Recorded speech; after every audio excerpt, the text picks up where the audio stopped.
Malapit na siya. Abutan niya na ako. Kailangan bilisan ko pagtakbo ko.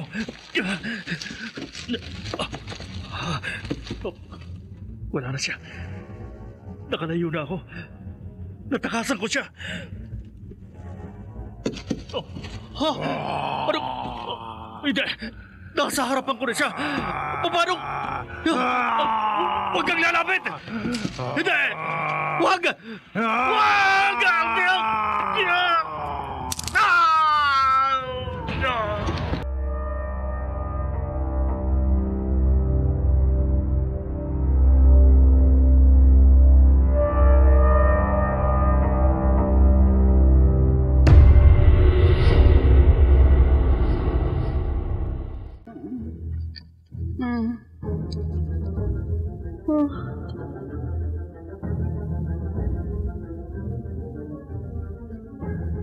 Jillian. Oh, Ronelo? Tulungan mo ako. Anong nangyari sa'yo? Bakit ganyan ang itsura mo? Bakit puro sugat ang katawan mo? Tulungan mo ako, Jillian. Ronelo! Tulungan mo ako. Ronelo, sandali! Ronelo! Ronelo! Panaginip. Napakasamang panaginip. Si Ronelo, bakit ganun ang itsura niya sa panaginip ko? Anong ibig sabihin ng panaginip na yun? Ano?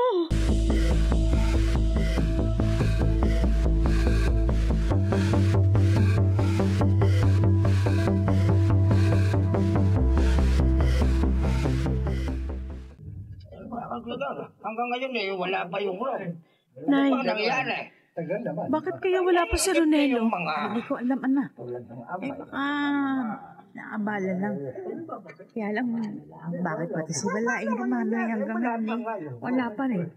Kanina pa tayo dito sa simbahan. Dapat kanina pa sila nandito eh. Oo nga, darating sila. Maghintay lang tayo. Ayan Oh, baka yan na. ayun. May tumigil na tricycle. Baka sila na yan. May tricycle. Oh, ay si Romano. Hindi niya kasama si Ronelo? Tara, salubungin natin. Di tanungin.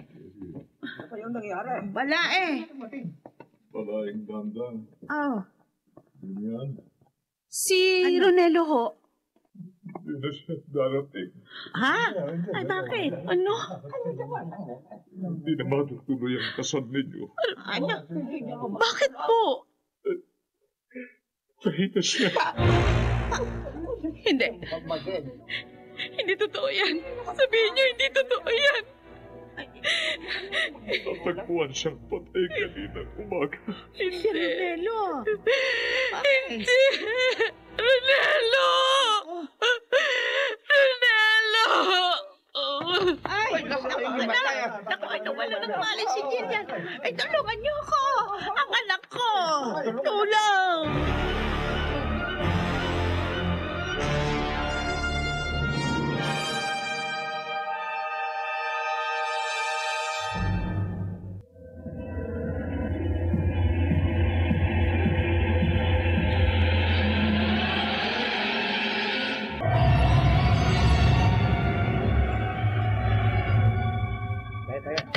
Wala nakikiramay ako sa nangyari. Salamat, Nanda. Anong sabi ng mga pulis? Alam na ba nila kung sinong pumatay kay Ronelo? Diga. Hindi pa nga. Lapag. Patuloy pa rin sila sa pag-iimbestiga. Pero wala pang linaw. Ang usap-usapan ng ating mga kababaryo, hindi ordinaryong tao yung pumatay sa iyong anak. Ha? Oo. Sabi nila, agagawan daw ng isang mabangis na hayop o isang nilalang tulad ng halimaw. Dahil sa naging itsura ni Ronelo, nako, halos durog ang katawan, bali yung leeg. Ikaw ba'y naniniwala? Ewan ko hindi ko alam. Pero isa lang ang pumapasok sa isip ko ngayon, Nanda. Ano? Pwede ko bang malaman? Ayaw kong paniwalaan, pero sa tingin ko ito totoo. Ha? Ay, anong ibig mo sabihin? na may kakambal na kamalasan si Jillian. Ha? Siguro alam mo kung anong ibig kong sabihin. Dahil minsan ko na rin nabanggit ito sa iyo. At maaring yun ang dahilan kung bakit nangyari ito kay Ronelo. Dahil minahal siya ng anak mo.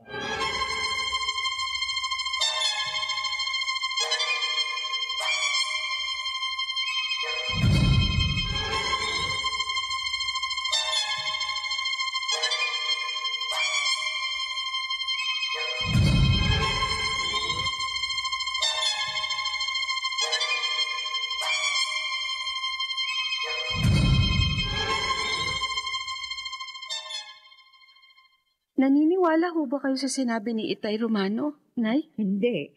Pero, iyon na ang paniniwala ngayon ng mga taga rito sa atin. Ikaw ang dahilan kung bakit namatay si Ronelo. Bakit naman ganyan sila mag-isip? Anong kinalaman ko sa pagkamatay ni Ronelo? Naniniwala ba sila dahil lang sa... Hindi. Walang kinalaman ang sinasabi nila sa pangyayari. Nagkataon lang ang lahat. Yung pala ang kahulugan ng panaginip kong yun, Nay. Babala pala yun, na mawawala sa akin si Ronelo. Ay, sige na, Jillian. Magpahinga ka na. Abay, kagabi ka pa walang tulog. Opo. Ay, naku, anak. Jillian, ayoko lang sabihin sa iyo. Kahit ako gusto nang maniwala sa sinasabi nila. Dahil pareho tayo. Taglay ko rin ang kamalasang sinasabi nila.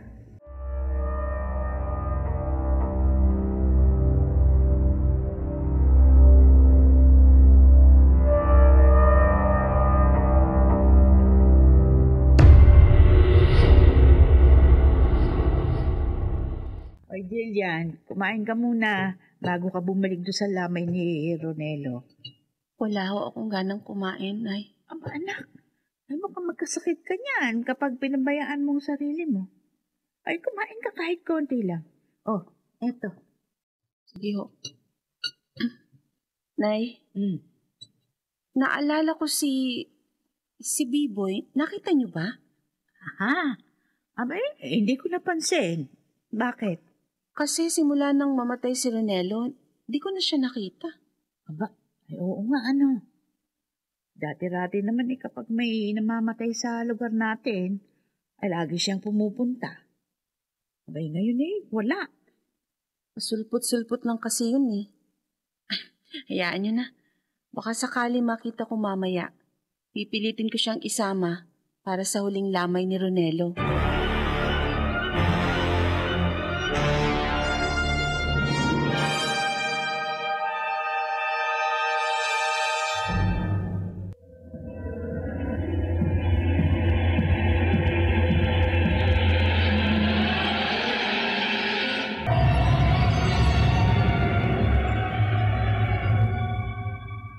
Ayokong pumunta. Ha? Bakit? Kasi, Kaibigan mo siya, di ba? O bakit ayaw mo? basta ayoko. Kasi, takot ako sa bangkay ni Ronelo. Bakit ka naman matatakot? Basta ayoko! Huwag mo kong pilitin. Ayokong pumunta sa lamin ni Ronelo. Ayoko! Biboy!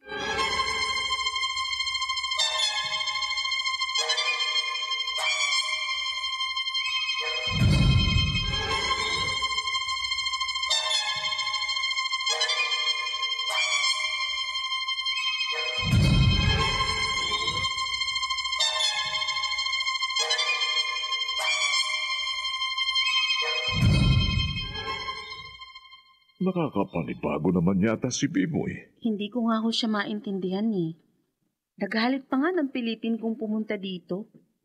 Nakapagtataka nga yun. Teka nga ho pala, Itay Romano. Oh, Si Crisanta ho. wala, hindi rin siya nagpunta. Pero inaasahan ko na yun. At karapatan niyang gawin yun. Ibig sabihin, hindi pa rin niya napapatawad si Ronelo. Siguro. Dahil nga sa sobra siyang nasaktan sa nangyari. Itay Romano, O bakit, Jillian? si Crisanta, may sinabi siya noon sa amin. Ha?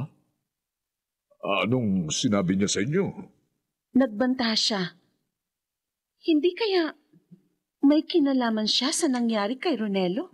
Pinagdududahan niyo ba ang anak ko? Imelda? Aling Imelda? Huwag niyong pag-isipan ng masamang anak ko. Wala siyang kinalaman sa nangyari kay Ronelo. Hindi kriminal ang anak ko.